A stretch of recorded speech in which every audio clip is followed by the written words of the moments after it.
यह कहानी गौतम बुद्ध के बचपन की है। उस समय उन्हें सिद्धार्थ के नाम से जाना जाता था। जब सिद्धार्थ को प्रथम बार न्याय सभा ले जाया जा रहा था, उस समय उनकी आयु कोई 7-8 वर्ष होगी। सिद्धार्थ की माँ रानी प्रजापति उन्हें न्याय सभा भेजने के लिए सजा रही थीं।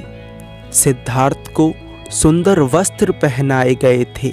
बहुत सारे आभूषणों से उन्हें सजाया गया था। सिद्धार्थ ने प्रथम बार इतने सारे आभूषण पहने थे, इसलिए वे अपनी माँ से पूछते हैं, माँ, क्या न्याय सभा जाने के लिए इतने सारे आभूषण पहनना आवश्यक है? सिद्धार्थ की माता कहती हैं, हाँ पुत्र। सिद्धार्थ पूछते हैं, परंतु क्यों माँ? सिद्धार्थ की माता कहती हैं, तभी तो पुत्र तुम युवराज लगोगे। सिद्धार्थ पूछते हैं, तो क्या बिना आभूषण पहने युवराज नहीं रहते? सिद्धार्थ की बात सुन उनकी माता कहती हैं, तुम्हारा नाम सिद्धार्थ नहीं प्रश्न होना चाहिए था। ठीक उसी दिन देवदत्त को भी प्रथम बार न्याय सभा ले जाया जा रहा था। देवदत्त सिद्धार्थ के चचेरे भाई थे, जो कि सिद्धार्थ से बहुत ईर्ष्या करते थे। देवदत्त का हमेशा एक ही प्रयास रहता था कि वे किसी भी तरह से सिद्धार्थ को दुख पहुंचा सके। उम्र में वे सिद्धार्थ से बड़े थे, परंतु क्षमता में सिद्धार्थ से बहुत छोटे थे। सिद्धार्थ और देवदत्त दोनों न्याय सभा जाने के लिए तैयार हो जाते हैं। सिद्धार्थ के पिता राजा शुद्धोधन खुद सिद्धार्थ को न्याय सभा ले जाने के लिए उनके पास आते हैं।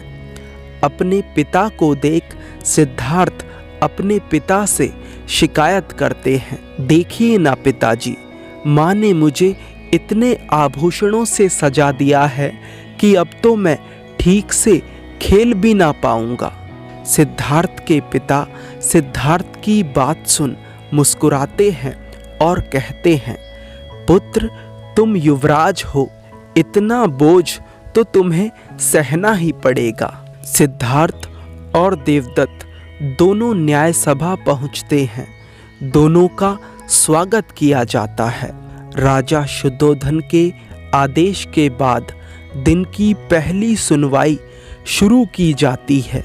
मंत्री आदेश देते हैं कि दोनों किसान अपनी अपनी न्याय याचना लेकर महाराज के सामने उपस्थित हों। दोनों किसान न्याय सभा में आते हैं और राजा को प्रणाम करते हैं। राजा शुद्धोधन पूछते हैं, क्या याचना है? पहला किसान, जिसका नाम गौरी होता है, वह कहता है, महाराज, इस कुशल ने मुझसे पिछले वर्ष अनाज उधार लिया था।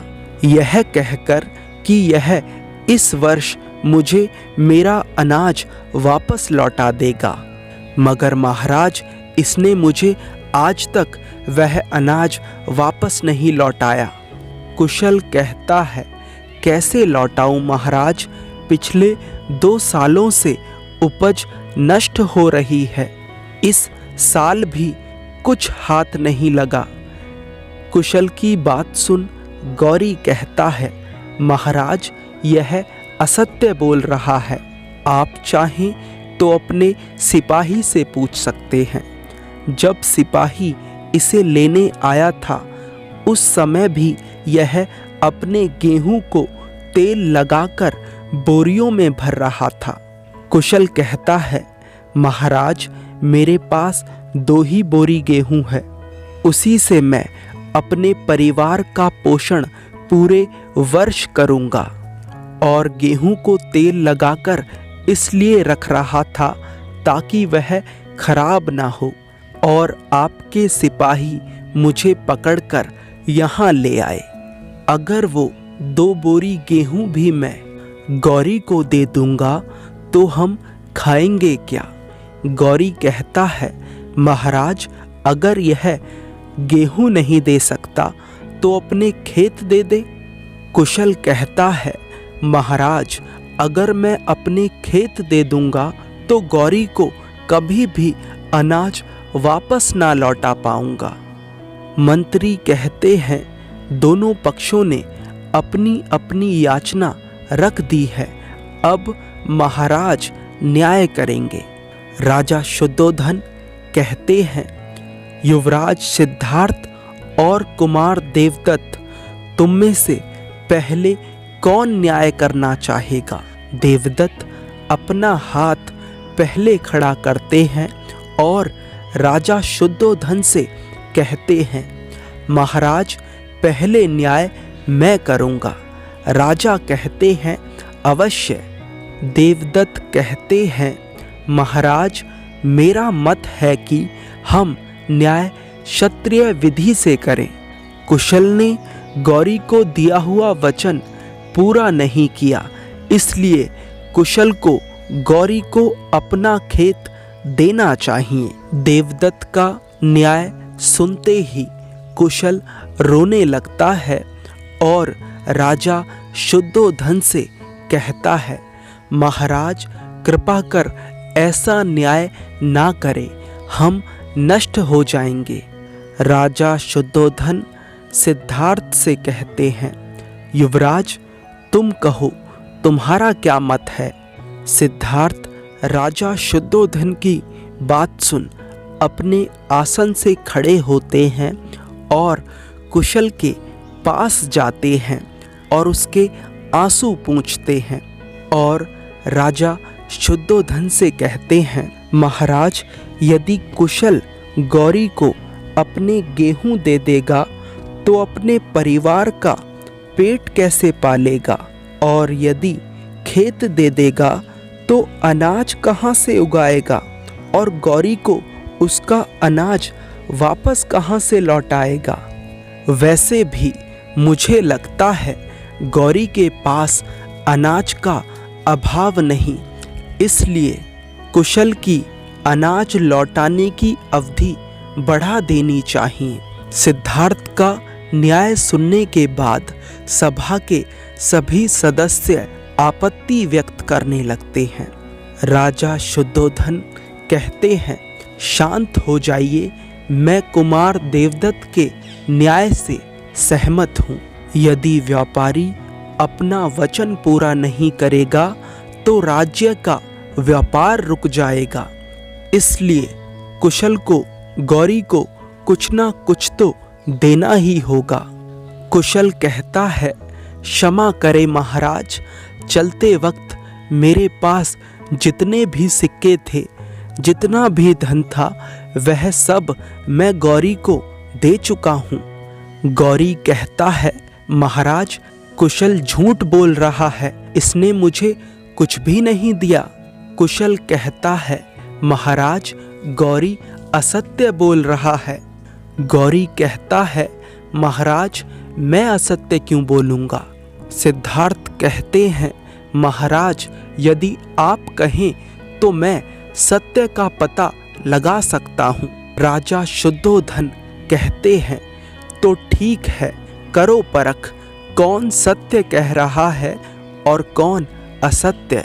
सिद्धार्थ गौरी से सिक्के मांगते हैं। गौरी कहता है, परंतु युवराज ये सिक्के तो मेरे हैं।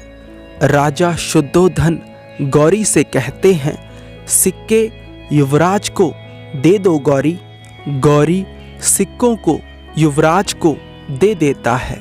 सिद्धार्थ उन सिक्कों को ले जाकर कुशल को दिखाते हैं और पूछते हैं, कुशल क्या ये वही सिक्के हैं जो तुमने गौरी को दिए थे? कुशल कहता है, हाँ युवराज, ये वही सिक्के हैं। सिद्धार्थ उन सिक्कों को ले जाकर पानी में डाल देते हैं और राजा शुद्धोधन से कहते हैं, महाराज ये सिक्के कुशल के हैं। सिद्धार्थ के पिता राजा शुद्धोधन सिद्धार्थ से पूछते हैं, इस बात का क्या प्रमाण है कि ये सिक्के कुशल के हैं? सिद्धार्थ कहते हैं, महाराज जिस समय कुशल ने गौरी को ये सिक्के दिए थे उस समय वह अपने गेहूं को तेल लगा रहा था और वह तेल अभी तक इन सिक्कों पर लगा हुआ है। सिद्धार्थ की बुद्धिमत्ता देख सभी लोग बहुत आश्चर्यचकित होते हैं। गौरी भी अपना अपराध स्वीकार कर लेता है। राजा शुद्धोधन कहते हैं, कुशल की ईमानदारी देख उसकी अनाज लौटाने की अवधि बढ़ा दी जाती है और गौरी को असत्य बोलने के लिए 10 कौड़े मारने का आदेश दिया जाता है। गौरी राजा शुद्धोधन से क्षमा मांगते हुए कहता है, महाराज कुछ सिक्कों के लालच ने मुझे अंधा कर दिया था। यदि मैं आज के बाद असत्य बोलूं तो मेरे खेत और अनाज सब आपका। सिद्धार्थ कहते हैं, महाराज गौरी को क्षमा कर दीजिए, अब से वह कभी असत्य नहीं बोलेगा। राजा शुद्धोधन गौरी से कहते हैं, गौरी मैं तुझे क्षमा कर सकता हूँ अगर इस न्याय सभा में कोई तेरा उत्तरदायित्व ले कि तू आज के बाद कभी असत्य नहीं बोलेगा। गौरी सभी लोगों के पास जाता है परंतु कोई भी उसका उत्तरदायित्व नहीं लेता। राजा शुद्धोधन कहते हैं, देखा गौरी तेरा उत्तरदायित्व कोई नहीं लेना चाहता, अब तो तुझे 10 कौड़े खाने ही पड़ेंगे। सिद्धार्थ कहते हैं, रुकिए महाराज मैं गौरी का उत्तरदायित्व लेता हूँ, आज के बाद गौरी कभी असत्य नहीं बोलेगा। देवदत्त सिद्धार्थ से कहते हैं, सिद्धार्थ उत्तरदायित्व लेने का अर्थ पता है? यदि गौरी ने आज के बाद कभी असत्य बोला तो उसकी जगह तुम्हें कौड़े खाने पड़ेंगे। सिद्धार्थ कहते हैं, हाँ ज्येष्ठ मैं जानता हूँ, पर गौरी तो पीड़ा से बच जाएगा ना। करुणा होती ही ऐसी है, वह खुद की पीड़ा नहीं देखती, सामने वाले की पीड़ा देखती है।